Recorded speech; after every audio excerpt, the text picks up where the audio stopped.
going, so if you need to leave, or then try and just do it relatively quietly. The first person I want to introduce is Chitsanapong Jenpanapong from Mahidol University in Thailand. Now this is a university, a premier university in Thailand, the #1 university, in fact, in the top 100 internationally. And we're lucky, Chitsanapong's got some friends here as well who will present him also, but I think we're really lucky to have 3 4th-year paramedic students from International University speaking this morning. And I'm really busting to hear what Chitsanapong's got to say about the comparison of prone and kneeling intubation in mannequin model with limitation of neck movement for crossover design. So please make Chitsanapong welcome.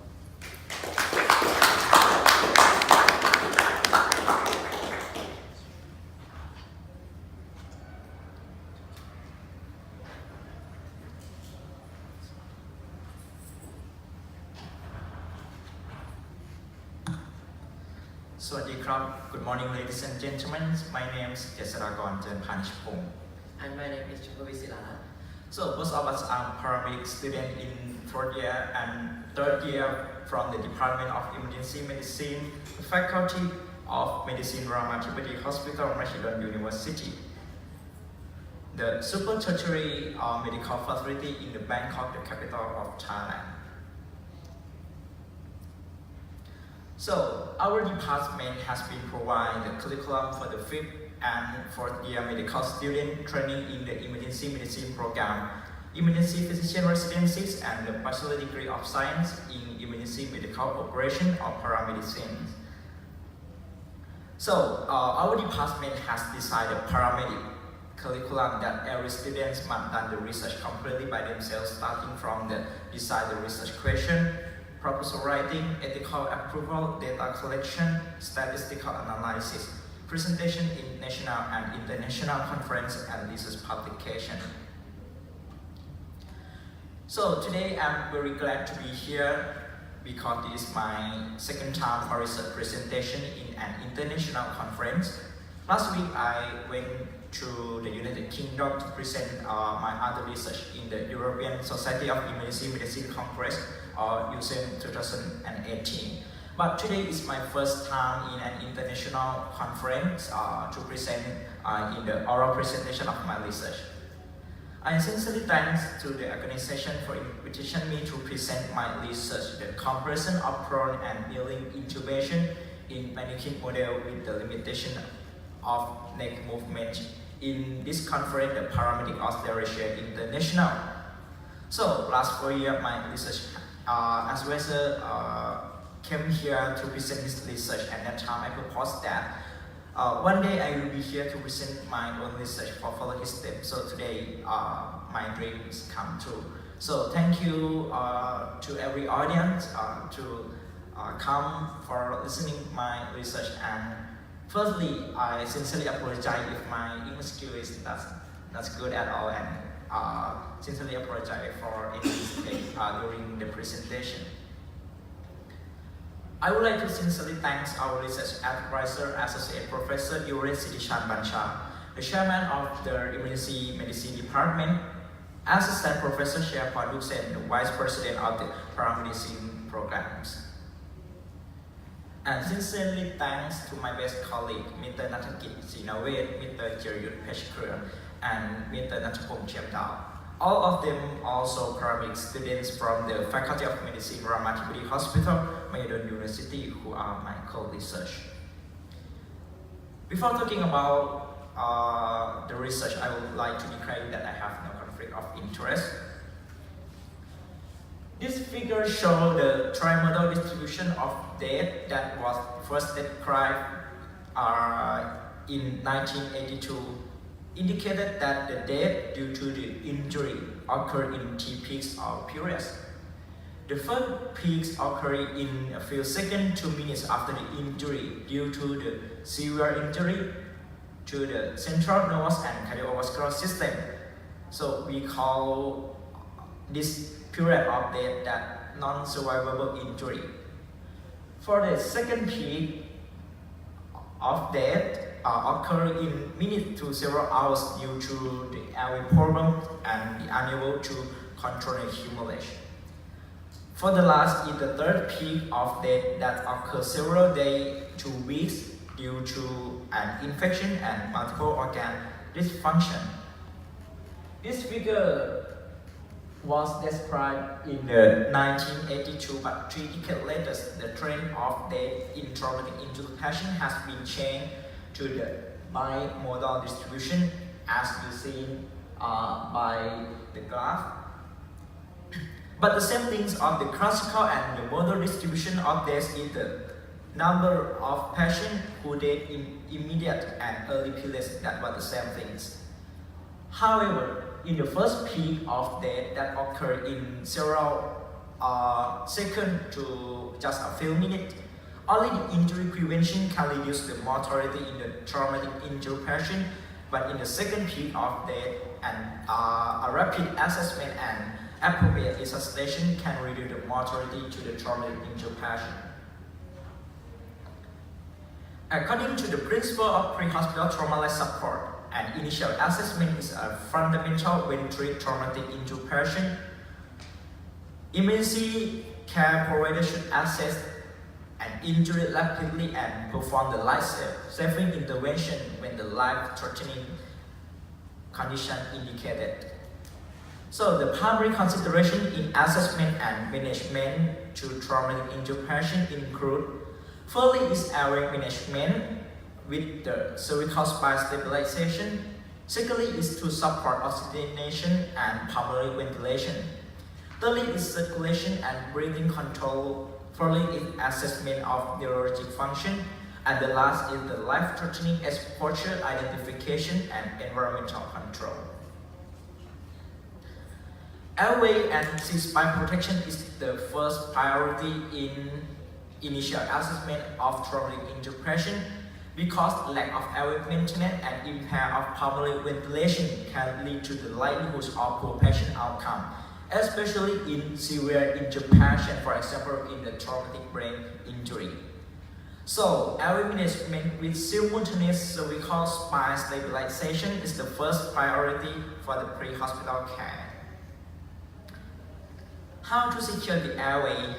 To secure the airway, there are several methods to perform, initially by performing the manual airways or use the simple adjunctive airway device or the complex or advanced airway devices.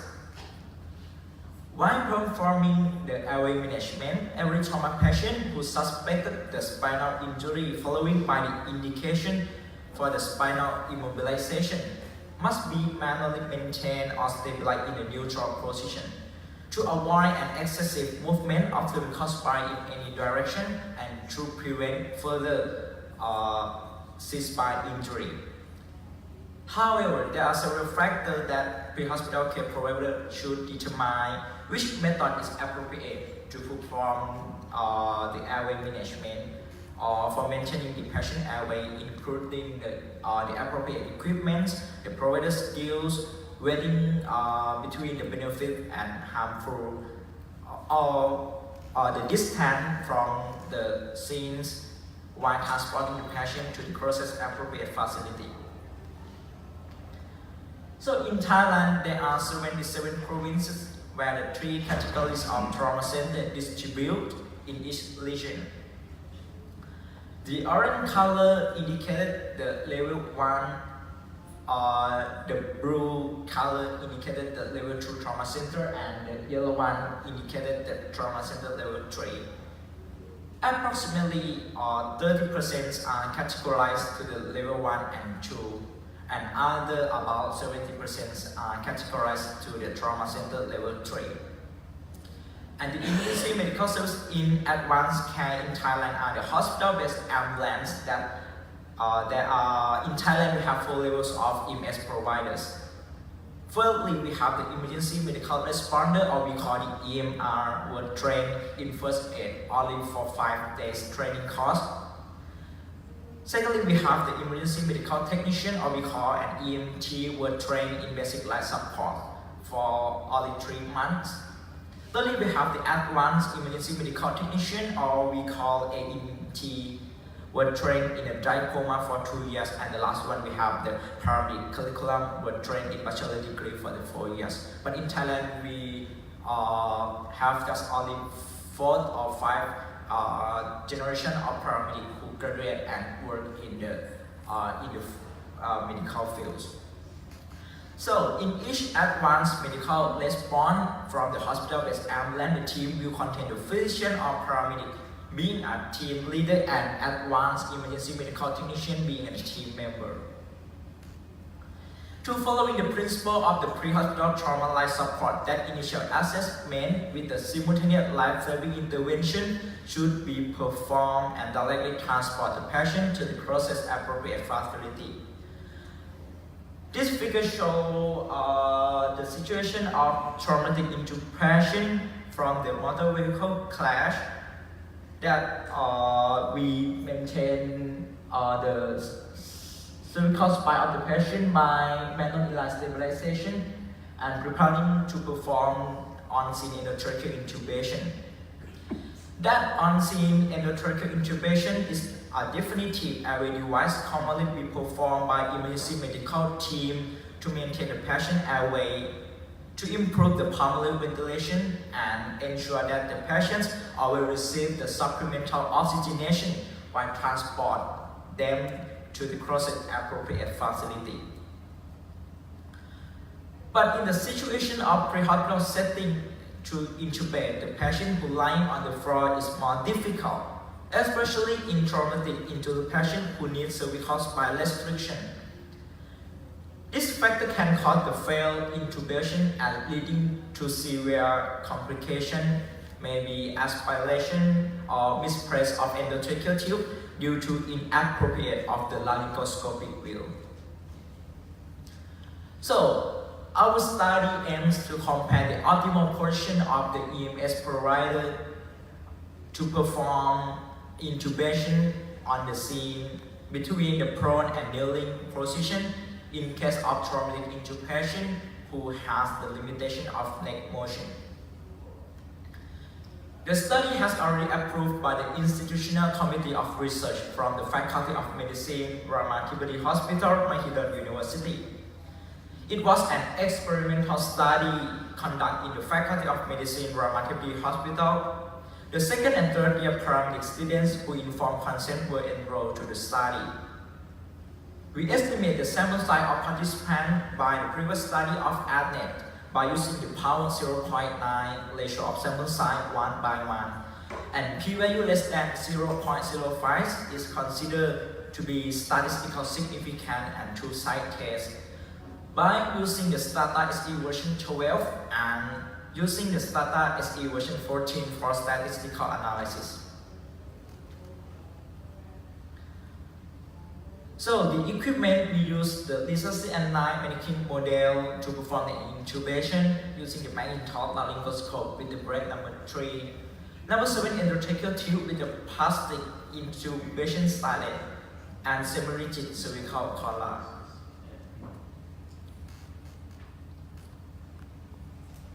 After participants were enrolled, we randomly divide them into the two groups by the sequential number of partial or envelope, also known. Participants will perform prone or kneeling intubation at the first method. After that, 7 days or more 7 days later, participants who enroll the study will come back to perform the other method at the second time. And then we analyze the data and summarization.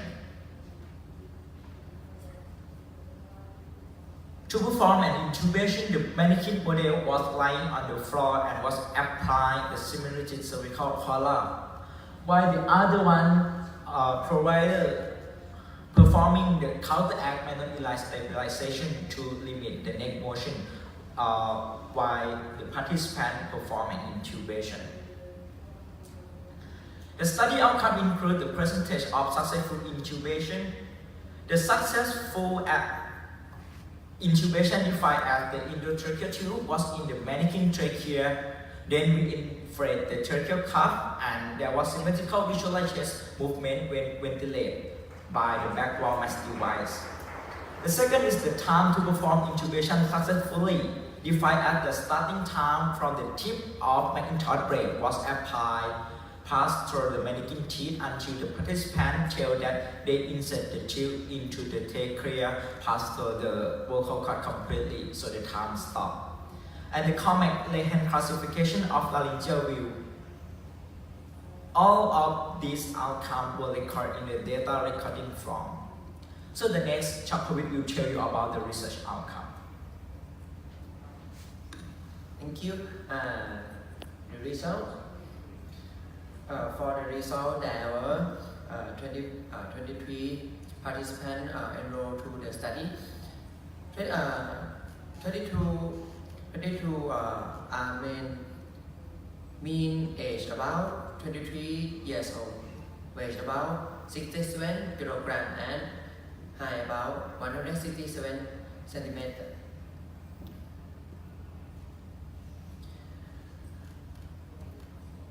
The percent of successful by Pone was more successful than kneeling intubation, about 95% versus 90%, and p-value 0.675.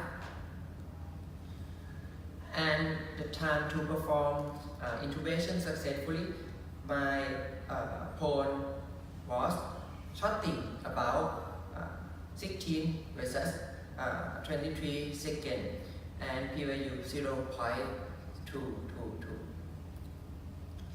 Input intubation classification of laryngeal view was were 20 in class 1, 14 in class 2, 4 in class 3, and 1 in class 4. Inhaling intubation were 21 in class 1, 12 in class 2, 5 in class 3, and 1 in class 4. The p-value was 0.948. To conclusion, Pone or kneeling position in lying patient with cervical spine resection is no different. But classification of shortening on scene time, Pone position intubation more appropriate. Pre-hospital provider perform success intubation in either Pone or kneeling position. Depend on scene situation, and there are specialty. However, to shortening the scene time in intubation, in trauma patient, Pone position should be considered consideration. Thank you.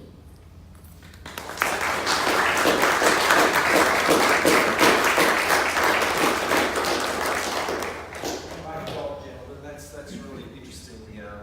I must say, all my years of doing it kneeling, and there are some quite colourful views of how it should be done.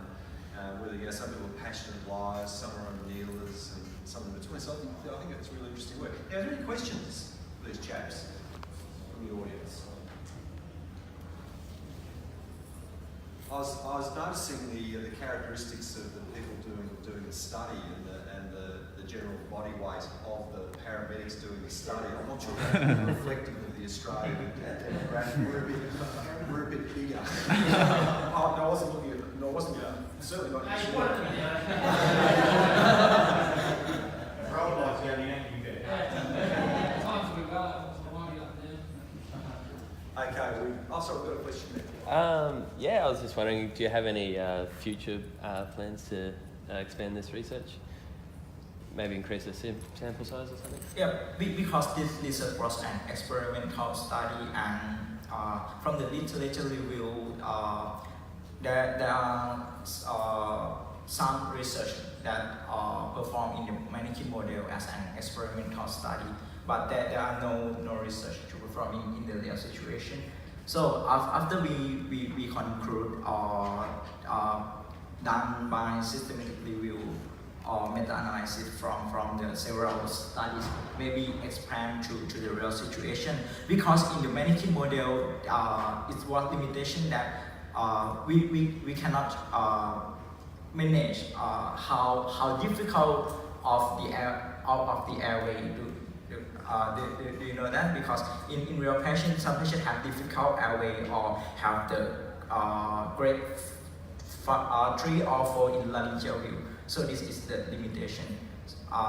Firstly, we perform as an experimental study because it is about the ethical. So after that, if we can expand to the real situation, maybe perform in the randomized control trial. Yeah. Thank you. Thanks very much. Thank you, gentlemen. I was just noting the contrasting protocols that we in our service have completely de-emphasised the huge priority put on cease-fire mobilisation during intubation and ventilation. It's a consideration, but we emphasise packing, ramping, getting the patient into optimal position. So it's good to see the difference in the research coming out to be able to compare both.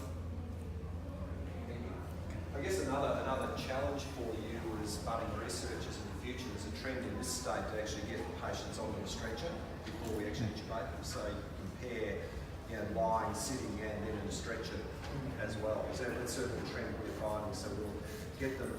This is not generally a rush to intubation, so we'll get them positioned and optimally optimise as much as we can before we actually do the procedure. So it's something to think about in the future. But thank you.